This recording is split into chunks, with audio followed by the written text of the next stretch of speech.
15 महीने से जो कार्रवाई इजराइल कर रहा था इस इलाके के अंदर, एक राहत की बात आप कह सकते हैं कि गाजा का जो इलाका है, ये इलाका जो कि खास तौर पर गाजा का इलाका है, उस गाजा के इलाके के अंदर अभी बमबारी भी नहीं हो रही है। एक राहत इस इलाके के लोगों को जरूर मिली है, लेकिन राहत सामग्री इन तक पहुंच रही है, राहत सामग्री यहां तक पहुंच रही है। हालांकि अभी उसको लेकर कुछ सवाल हैं, राहत सामग्री कितनी पहुंच पा रही, क्योंकि अभी तो आप सोचिए कि जिस इलाके के अंदर 7 अक्टूबर से पहले, इजराइल के ऑपरेशन से पहले, जहां 22 लाख से ज्यादा की आबादी रहती हो, यहां पर उत्तरी इलाका जो है इस गजा का, वहां से लोग दक्षिण की तरफ आए। यहां पर कई जगह पर इजरायली फोर्सेस का ग्राउंड ऑपरेशन शुरू हुआ। खान यूनुस का ये इलाका है जहां सबसे बड़ी संख्या के अंदर राहत कैंप बने हुए हैं। ये इजिप्ट के साथ लगा हुआ रफा बॉर्डर का इलाका है, यहीं से सारी राहत सामग्री जाती है। भारत ने भी जो राहत सामग्री भेजी थी अभिलाषा, वो इसी रास्ते से गई थी। लेकिन राहत सामग्री के साथ साथ अभी तो सबसे बड़ी चुनौती यह है कि अभी तो वो पहले चरण के 42 दिन पूरे नहीं हुए हैं। अभी हमास ने सारे बंधक नहीं छोड़े हैं, तो अभी स्थिति नाजुक यहां भी बनी हुई है।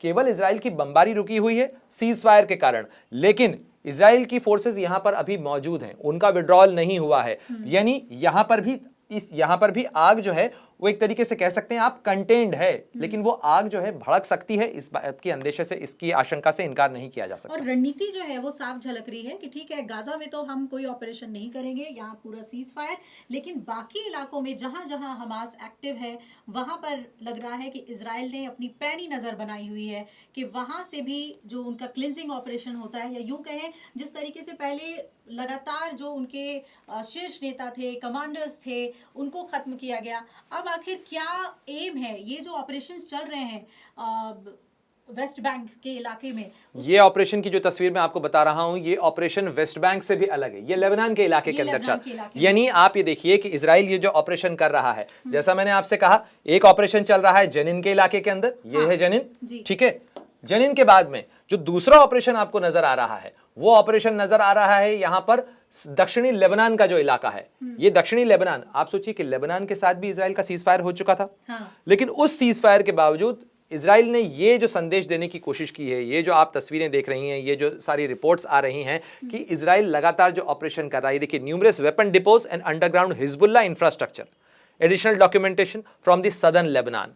तो दक्षिणी लेबनान के इलाके के अंदर भी इजराइल इस समय एक ग्राउंड ऑपरेशन कर रहा है, यानी इजराइल एक डबल अटैक कर रहा है, एक डबल ऑपरेशन उसका चल रहा है। एक तरफ वेस्ट बैंक के इलाके के अंदर, यानी जो फिलिस्तीनियन अथॉरिटी का इलाका है, उसमें जेनिन के इलाके के अंदर एंटी टेरर ऑपरेशन चल रहा है, आतंकवाद को खत्म करने के नाम पे। दूसरा ऑपरेशन आतंकवाद को खत्म करने के नाम पर हिजबुल्लाह के खिलाफ चल रहा है लेबनान के इलाके के अंदर। यानी इजराइल किसी तरीके से न तो रुका है, न इजराइल को रोका गया है। तो इजराइल, अगर इजराइल का फुट ऑन ग्राउंड भी है, उसके बूट्स ऑन ग्राउंड जिसे कहा जाता है, उसके सोल्जर्स जमीन के ऊपर नजर आ रहे हैं, तो वो बमबारी नहीं कर रहा है, लेकिन एंटी टेरर रेड्स कर रहा है। इसका मतलब है कि अभी इस इलाके के अंदर टेंशन बरकरार है।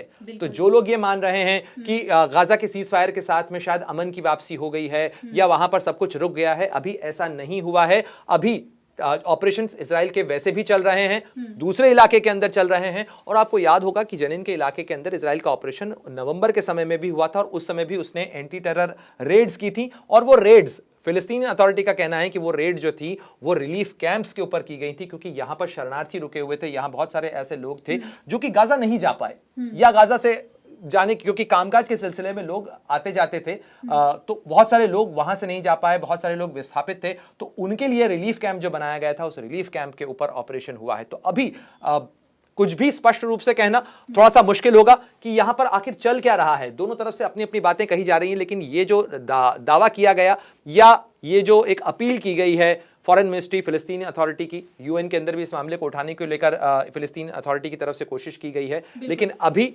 मामला तनावपूर्ण जरूर है दोनों ही मोर्चों पर, चाहे कैलिफोर्निया का मोर्चा हो, चाहे फिलिस्तीन का मोर्चा हो। अमर उजाला जीवांजलि के सारथी की मदद लें और महाकुंभ में स्नान जरूर करें।